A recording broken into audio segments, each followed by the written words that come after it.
Di video kali ini aku akan membahas tentang dasar-dasar fotografi yang mungkin ini akan membantu kalian untuk yang sudah atau yang baru masuk ke dalam dunia fotografi. Dan ini akan berguna juga saat kalian ingin masuk ke dalam dunia videografi.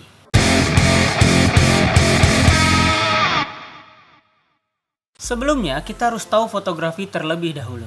Fotografi itu secara umum adalah bagaimana seseorang memvisualisasikan sebuah ide atau pandangan yang dihasilkan lewat tangkapan cahaya menggunakan suatu sistem yang bernama kamera.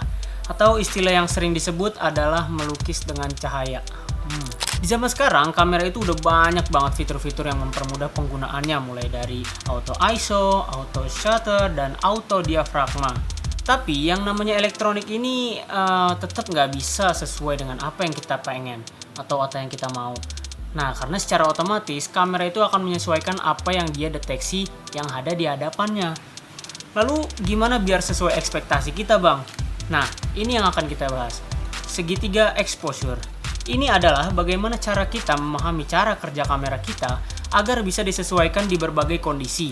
Oke, yang pertama ada diafragma atau aperture. Ini ditandai dengan simbol huruf F. Bisa kita bilang sebagai kelopak mata kita. Semakin kita buka, berarti semakin banyak cahaya yang masuk tanpa ada penghalang sedikit pun. Nah, artinya semakin besar diafragma atau aperture yang kalian gunakan, berarti semakin besar kesempatan kalian untuk mendapatkan hasil foto yang terang atau cerah, baik di luar ruangan maupun di dalam ruangan.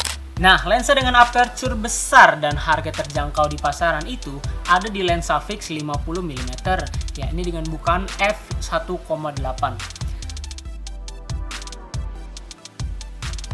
Dengan bukaan ini, kalian bisa menghasilkan foto yang hasilnya terang atau cerah, dan juga kalian bisa menghasilkan depth of field atau yang biasa kita sebut sebagai bokeh.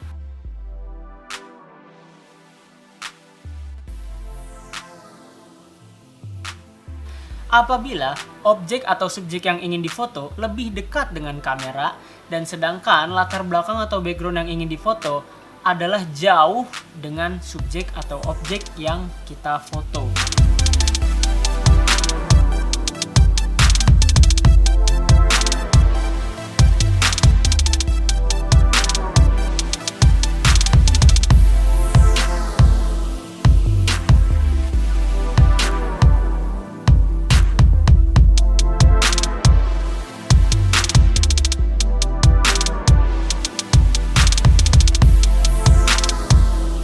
Lalu diafragma yang paling kecil itu ada di f22. Bukaan ini akan menghasilkan foto yang cenderung redup atau cenderung gelap.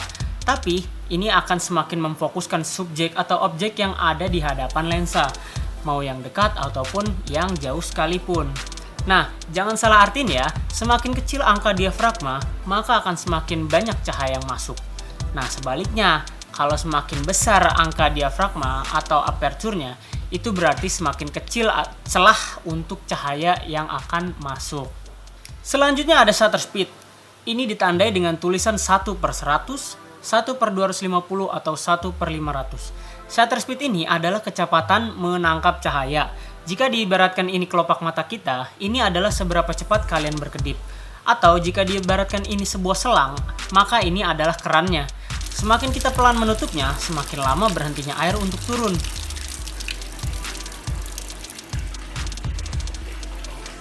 Sebaliknya, semakin cepat, ya berarti semakin cepat air itu berhenti.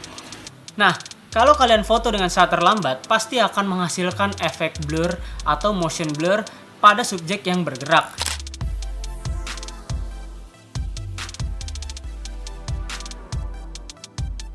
Dan jika kalian menggunakan shutter yang cepat, maka kalian akan membekukan subjek yang bergerak sekalipun.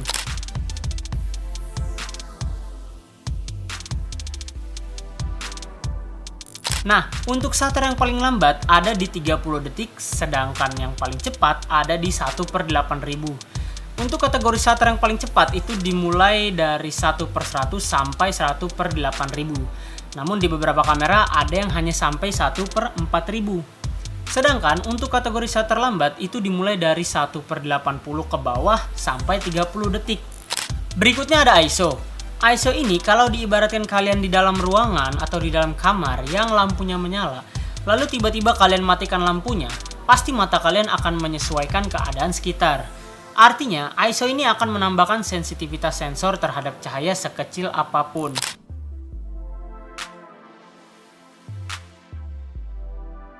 Makanya, ketika keadaan ruangan yang akan kalian foto itu redup, ISO ini menjadi salah satu poin yang harus dimanfaatkan untuk menghasilkan foto yang cerah atau terang. Tapi, masalahnya adalah, semakin tinggi nilai ISO yang kalian gunakan, maka foto yang akan dihasilkan cenderung menurun kualitasnya. Karena adanya bintik-bintik kecil atau yang biasa disebut noise. But, jangan khawatir, sekarang ini udah banyak banget software penghilang noise untuk foto seperti itu. Nilai ISO yang kecil seperti 50, 100, atau 150 tidak akan menghasilkan foto yang noise. Sementara dengan angka 500 ke atas akan rawan menghasilkan noise di beberapa kamera. Kalau untuk kamera yang punya sensor full frame sih ya nggak masalah, atau kualitas sensor yang lebih baik, angka 800 sampai 1600 akan muncul noise yang masih bisa terlihat wajar. Nah, kalau kalian udah paham 3 poin tersebut, seperti diafragma atau aperture, shutter speed, dan ISO, sekarang jangan lupakan indikator yang ada pada kamera. Ini akan membantu kalian supaya kalian bisa menentukan apakah settingan yang kalian pakai sudah pas atau belum. Selalu usahakan indikator berada di sisi tengah, antara kiri dan kanan. Kalau indikator semakin ke kiri, artinya hasil foto akan semakin gelap. Dan kalau indikatornya semakin ke kanan, maka hasil foto akan cenderung lebih terang atau overexposure. Oke, kita masuk ke contoh situasi yang ada. Saat ini aku sedang berada di luar ruangan dan akan memotret lingkungan sekitar. Sumber cahaya yang ada adalah dengan cahaya matahari. Dan saat ini aku akan menggunakan lensa kit yang mana diafragma paling besarnya ada di f3,5. Nah, ini nih, kalau kalian bingung dengan aperture lensa yang kalian punya, kalian bisa cek di sini.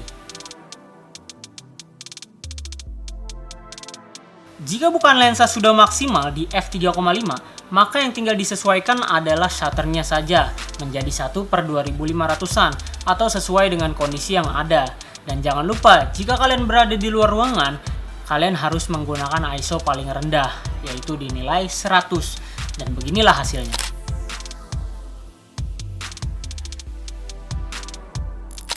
Berikutnya, jika kalian berada di dalam ruangan dan hanya terdapat sumber cahayanya yang sedikit, itu artinya kalian harus menambahkan sensitivitas cahayanya, yakni dengan menaikkan nilai ISO serta diafragma dibuka di angka yang paling besar.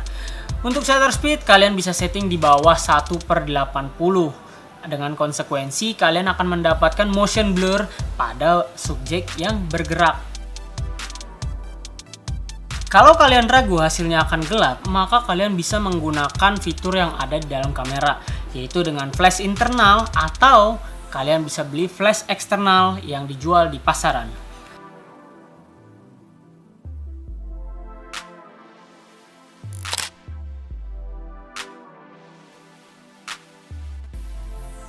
Nah, itu dia penjelasan singkat tentang dasar pengaturan kamera dengan materi segitiga exposure. Semoga bermanfaat ya buat kalian. Dan jangan lupa tetap berlatih supaya kalian bisa foto kapan aja dan di mana aja. Kalau kalian bingung, silahkan komentar di bawah dan kalian bisa DM Instagram aku di @farezatrouser. Dan jangan lupa like, komen, dan subscribe channel ini karena berikutnya akan ada tutorial dan konten menarik lainnya. Seperti biasa, jangan lupa berkarya.